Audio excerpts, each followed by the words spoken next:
Mesas TI de hoje, uma promoção especialíssima do CEPRORGS, o Sindicato das Empresas de TI, e a palestrante que está aqui comigo é a CEO da Bia Brasil, que começou nos anos 90, a Beatriz Dockhorn, fazendo moda fitness, né? E essencialmente exportando. Então, o case que nós temos hoje aqui no evento do CEPRORGS é um case de empreendedorismo de sucesso. Prazer te encontrar. Prazer, muito prazer. Beatriz, a empresa iniciou em 1994, né? Em 96 eu botei um site em 3 idiomas. Eu não sei de onde é que eu tirei essa ideia, né? Mas era o tempo que a internet fazia blim, blim, blim, blim e entrava. Eu quase apanhava na minha casa, né? Aquele barulho de fax. Isso. Mas o problema maior era o seguinte, é que quando a gente botava uma foto, demorava mais ainda para entrar, né? Aquela foto para passar, né? E eu não sei de onde é que eu tirei essa ideia. Realmente, às vezes eu fico pensando, mas eu não sei de onde é que eu tirei. 3 idiomas, o que foi? Português, espanhol, e inglês. Isso. Aí entrou um pedido de Costa Rica e perguntou quanto é que era em dólar. E eu simplesmente tirei reais e botei dólar. E mandei o valor. Aí, o que aconteceu? O Banco do Brasil me ligou e disse, tem um câmbio. Diego, eu não sabia o que era câmbio para fechar, eu não sabia como se fechava um câmbio naquela época, né?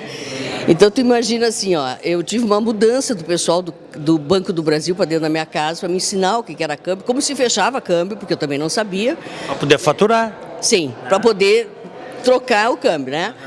Bom, aí na mesma semana a Doroteia Werneck, que era ministra do Comércio Exterior, ligou lá para casa. Eu tenho um irmão muito gozador. Ela disse assim, quem está falando é a ministra. E eu achei que fosse gozação do meu irmão com uma secretária. Digo, não, eu tenho mais coisas para fazer. Não, depois da terceira vez eu vi que era ela mesma. Ela pediu que eu fosse para Brasília, né? Aí eu sentei lá com ela e ela disse assim, não existe pequena empresa exportando, só tu. Eu estava nos fundos da minha casa, nem sabia que não existia pequena empresa exportar. Eu ainda olhei para a Doroteia e disse assim, eu não sou pequena, eu sou micro. As peças de roupas eram feitas na tua casa? Não, numa facção. Numa facção.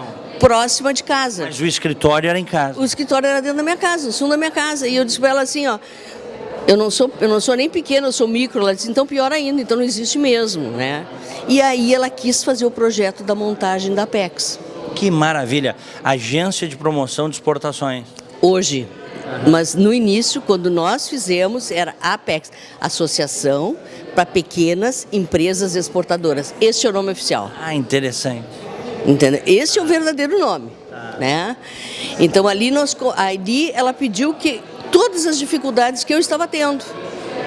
Bom, a primeira dificuldade era essa, a minha exportação, quer dizer, o meu pedido de Costa Rica era $320. Para fechamento de câmbio eu pagava $350. Porque não existia fechamento de câmbio de valor mais baixo. Só o grande exportador que exportava, né? Da nossa aqui. Aí começamos o processo da montagem da Apex e terminamos o segundo mandato do Fernando Henrique, Apex. E aí começou o processo e a Bia Brasil foi a cobaia da Apex. Aí tu vai entender o porquê que eu me dediquei o tempo todo à exportação. Porque, na verdade, eu fui cobaia de um processo brasileiro para auxiliar pequenas empresas a exportar. Mas, Beatriz, tu notaste desde o início que era um caminho viável exportar teus produtos? Não. Não? Eu descobri que tinha um furo no mercado, que era o seguinte, a minha história é que eu sou ex-atleta laureada gaúcha, né? Então, assim, ó, eu só via as pessoas usando abrigos da Nike, Reebok e Adidas, masculino e feminino igual. Entendeu? Saía aquele casal de par de vaso, muitas vezes, a andar pela rua, e eu achava horrível aquilo, entendeu? Porque a mulher não tinha uma roupa adequada para a prática do esporte, né? Nem para sair, e no fim de semana é onde é que a gente sai com as crianças, etc, tal, que eu saía com meus filhos, e terminava saindo e vendo todo mundo que a gente conhecia, porque estava todo mundo na mesma faixa etária, no mesmo tipo de problema, né? E todo mundo mal arrumado, porque não existia realmente uma maneira de tu te vestir bem, entendeu? Te vestir bem dentro de uma parte de ar livre, uma parte descontraída, tu não existia um abrigo masculino. Não era abrigo feminino, era abrigo masculino. Então eu descobri isto. E devido, assim, o processo realmente, assim, ó, eu tive... meu pai era médico, foi presidente da União há muitos anos, né, ele e o Biderman. Então, assim, ó, devido a... Eu sempre viajei muito, então eu sabia que a Nike, a Reebok e a Adidas era no mundo inteiro, mesma coisa. E sabia realmente que eu teria que enfrentar esses grandes, né? Que eu teria que enfrentar, não. Eles sempre teriam na frente, eu sempre teria abaixo deles. Mas que era um ponto realmente que nem eles estavam fabricando o que tinha na minha cabeça, o que eu estava pensando. Mas enfrentaste? Enfrentei, claro, enfrentei, porque eu sempre dizia que acima do tubarão vem peixinho. Abaixo do tubarão sempre tem um peixinho. E eu sentia sempre o peixinho que estava ali, né? Então, E aí, o que aconteceu aí ao longo desses mais de 20 anos? Bom, aí o que aconteceu? A Costa Rica fez o pedido e começou. Aí tinha muitas missões que fazia o governo brasileiro, que levava, se tu está lembrando, alguns anos atrás, eles faziam missão com sucatão e uma turma de empresários. Então eu ia como empresária, né, a pequena empresa brasileira, né, iam todo o PIB brasileiro na frente do avião, né, e assim ia atrás, assim, a empresária, a pequena empresa, para ver a possibilidade da entrada de algum produto brasileiro no mercado, de uma pequena empresa, entendeu? Então eu fui, a empresa foi praticamente uma cobaia, né? E deu certo. Não, deu certo, claro, deu certo, porque assim, ó, eu tive realmente muito apoio dos grandes exportadores. Tive pessoal aqui do Rio Grande do Sul. Apoio em que sentido, assim? Apoio assim, transmissão de conhecimento, isso, como fazer, inclusive uma rodada de negócios internacionais, a gente sentava nas mesas, entendeu?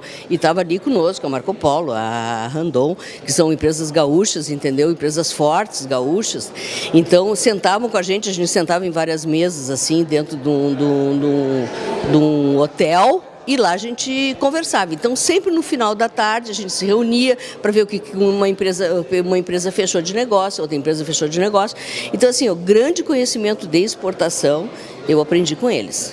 Hoje, como é que está configurada a Bia Brasil? Hoje nós estamos assim, ó, nós estamos em 7 países, né, com lojas licenciadas, né? E por exemplo, Portugal tem uma em Lisboa, agora a gente abre em setembro uma cidade do Porto, eu estou indo agora para lá no dia 25 de abril, justamente para escolher os pontos de que abrem em setembro no Porto e uma em Cascais. Então essas duas vão abrir agora, né? Semana passada nós abrimos a segunda loja na Croácia, né, no shopping Arena Centar. Foi aberta a segunda loja. Então, assim, ó, esses países nós temos um showroom na cidade de Fort Lauderdale, na Flórida. Nós temos um showroom em Porto, né, que vai auxiliar bastante essa distribuição para essas lojas, né, da gente. Nós temos no Líbano uma loja que já está aberta há mais de 10 anos lá.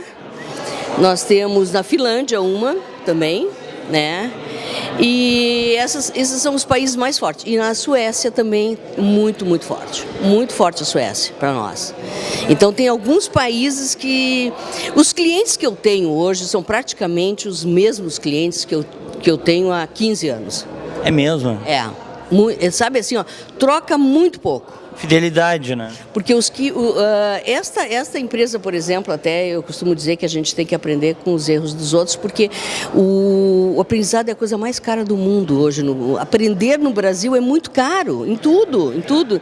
Então, assim, ó, esse primeiro embarque que eu fiz para Costa Rica, ela me devolveu. Não me devolveu porque era muito caro devolver, mas rasgou tudo. Entendeu? Eu tive que refazer todo o pedido. Né? Então aí entra uma coisa, né, o seguinte, tu tem que ser honesta. Refiz todo o pedido dela, sem ônus nenhum para ela, né?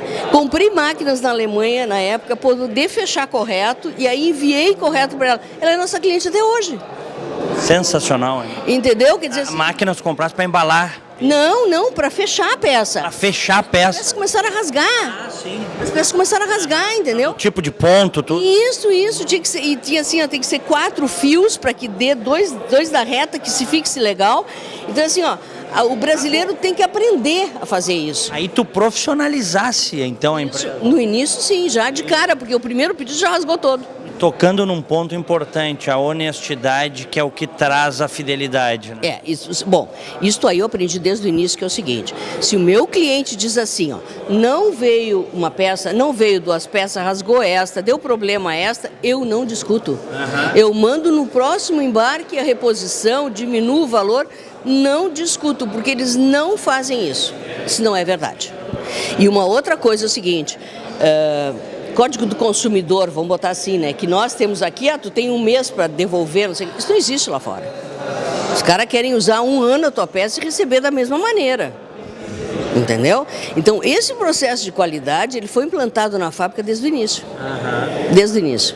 Tu tem que ter um processo de etapas a etapa muito bem feito. Produtos diferenciados, duráveis, matéria-prima diferenciada. Sim, porque eles não aceitam, entendeu? Que tu compre uma peça hoje, daqui a um ano deu problema. Não existe isso para eles. Eles vão deixar de usar porque não querem mais. Mas a peça está inteira. E assim, ó, e o que acontece, assim, ó, tu diz assim, roupa de ginástica, tem tantas empresas que nós temos que poderia exportar, mas o que acontece? As pessoas têm que entender que lá fora, saindo do Brasil, a máquina de lavar roupa, gente, é quente, é água quente. E vai detonar aquela peça. Encolher, no mínimo. Encolher, vai detonar. Então, assim, este processo, se eles não fazem com uma boa qualidade, vai ser devolvido, vai devolver o pedido todo. A tua matéria-prima é de onde? É de São Paulo, tá? Mas assim, ó, existem cores desenvolvidas especialmente para nós desde o início. Por quê? Porque as pessoas têm showroom. Então, assim, a cada coleção, não precisa trocar tudo. A cada coleção, elas sabem que o amarelo é o mesmo tom que veio antes. Então, se sobrou a parte de cima, elas podem só comprar a parte de baixo moderna, entendeu? Então, é assim, ó, é essa a ideia. Mas, assim, ó... E quantas peças por ano tu estás fazendo, Beatriz? Olha, normalmente, por mês, vou te falar assim, por mês, tá? Existem meses que a gente consegue fechar de 10 mil a 12 mil peças. Existem meses que é de baixo, por exemplo, agora, que chega em julho e agosto, que é férias lá fora, né? Que é o nosso janeiro e fevereiro, a gente termina fechando 8 mil peças. E que percentual é exportado? 90%. 90%? Sensacional. Nós temos hoje 62 países, inclusive o Irã. Sensacional. E para o Irã, né, nós tivemos 2 anos trocando documento com o nosso Itamaraty e com o Itamaraty deles, que eu não sei o nome, o Itamaraty deles, para poder entrar o produto lá dentro, porque senão não entra no Irã. Bom, e tu presides também a Associação Brasileira de Bens e Serviços. Isso, do esporte. Do esporte, né? Isso. Bom, essa experiência toda vai passar aqui para esse público seleto, qualificado do Mesas TI. Isso. O que é a associação? A associação é a Associação de Bens e Serviços do Esporte, a Brese, corresponde ao seguinte: é uma associação feita para todos os esportes brasileiros que queiram fazer feiras internacionais para exportar. Então ela tem um projeto junto à Apex. Entendeu? Tudo pronto. Exatamente. Que aí encaixar, ajeitar. Sim, por exemplo, assim, ó, e hoje, se tu pensar, pesca é esporte. Então, assim, é uma gama tão diferente que eu tenho, por exemplo, aparelhos de musculação, eu tenho grama sintética para as pistas de corrida, eu tenho um monte de coisa que termina ficando dentro da Brese. Então, a gente termina sempre fazendo uma única feira, que é a feira da FIBO, que é a maior feira de esportes do mundo, que é na Colônia, né?